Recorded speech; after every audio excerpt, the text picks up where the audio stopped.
Hey guys, it's Lauren. Welcome to my channel. In today's video, I thought that I would share with you some of my tips for college success. One thing to note before we get started is that this video is not scripted, so this is subject to rambling and editing, although I hope it won't be too much since I kind of have an idea of what I'm going to be talking about. So anyways, let's begin. Tip number 1. Before each class starts, I always emailed my professors to introduce myself because as someone with a disability, I found it really important to just make myself known. That way they are more willing to accommodate me throughout the semester. And this does not have to be a crazy long email. It could just be like a few sentences introducing yourself and letting them know who you are.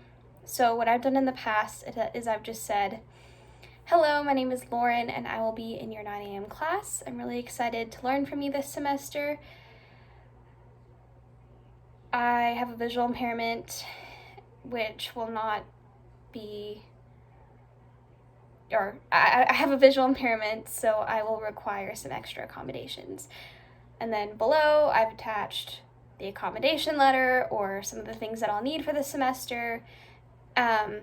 And if you have any questions, just let me know. So that's basically the gist of it. Introduce yourself, tell them what class you're going to be a part of, let them know you have a visual impairment and that it will require some extra assistance, and give them your accommodations so that they can ask questions.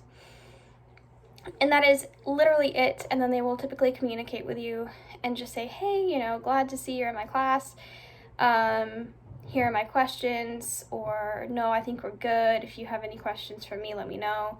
And that just opens up the line of communication. Communication is so important when you're in college, and I kind of learned that the hard way my first semester because I was still stuck in high school mindset.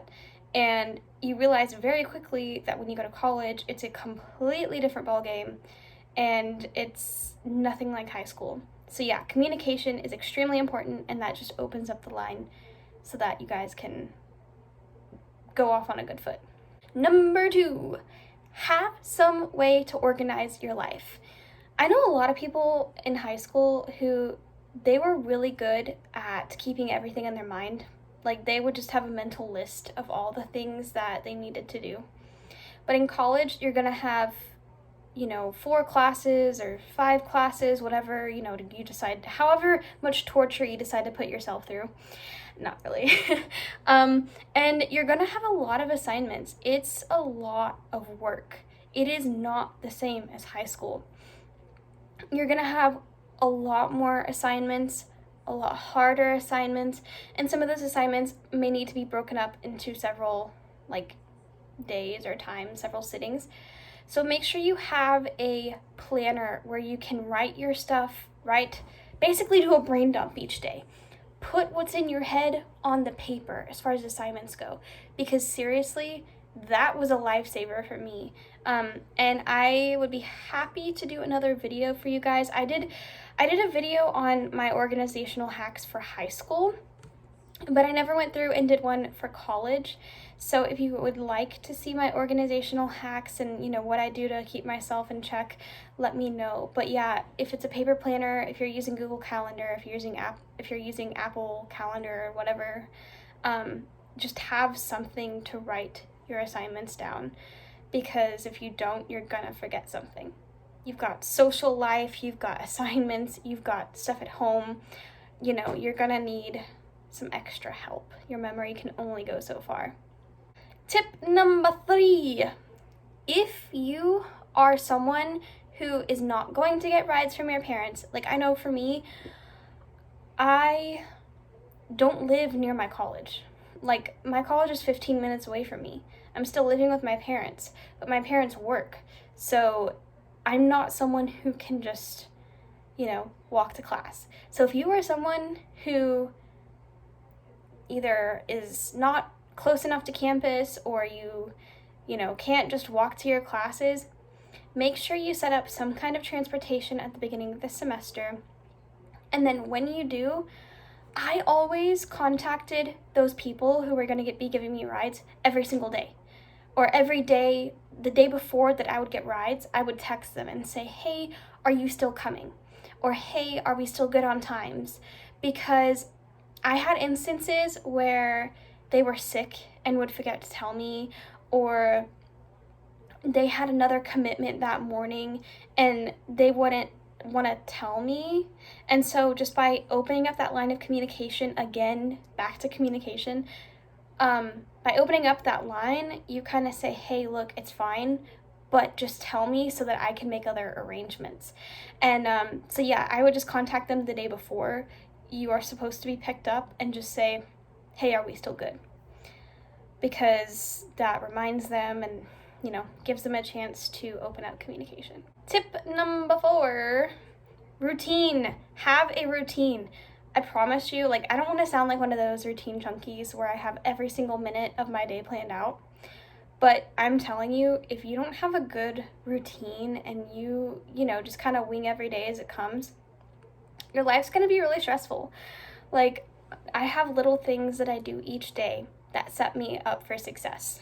So things like adding to my planner, or things like setting up my clothes the day before, or making my breakfast and meals, you know, that week for that week or whatever. Like, just simple things that you do beforehand to set yourself up for success later. So yeah, have some kind of routine. There are tons of routine videos out there, like my morning routine, my evening routine, blah, blah, blah, blah, blah. But, you know, use those for inspiration, but also just find what works for you and try to do things the day before. That way, the day of, you're not stressed and you're not scrambling around trying to figure out how you're going to get everything done. Tip number 5. So, I have mentioned this a whole lot, communication, but seriously, like, get involved in different organizations. I'm involved in 2 organizations now, and they have helped me to be more connected now than I ever was in high school. So keeping up with those social groups, communicating with people in those groups will be extremely important because it will allow you to meet new people. Have maybe like you'll have some people that are in your class that you can study with, or just like have a support system. Like, get involved and have people support you and you support other people, because it's so important. Like, academics are crucial, but having a good social life is just good for your mental psyche. So reach out to those people, stay involved, like, be a part of your school. And it'll help you so much in the long run, because I know what it's like not to contact anyone, not to really be a part of anything. And it's not fun. It's really not. So those are a few of my tips. If you want to know more about, like, if you want to go into more detail on those tips about, like, how to stay connected socially, how to talk to your professors, how to keep yourself organized, how to set a routine, how to find your routine, that kind of stuff, let me know, because I will do videos on that for you guys. And then lastly, I just wanted to apologize for the weird lighting. We are in the process of moving, so it looks clean in the background right now, but there's really no place for me to film that is somewhat decent, and this is kind of like the only place where I could prop up my phone and actually just sit down and film with you guys. So hopefully in the next, few videos I will get a better film setup going. But yeah, I hope you guys enjoyed this video, and if you do, please like and subscribe and let me know in the comments what you guys want to see. Thank you guys. Bye.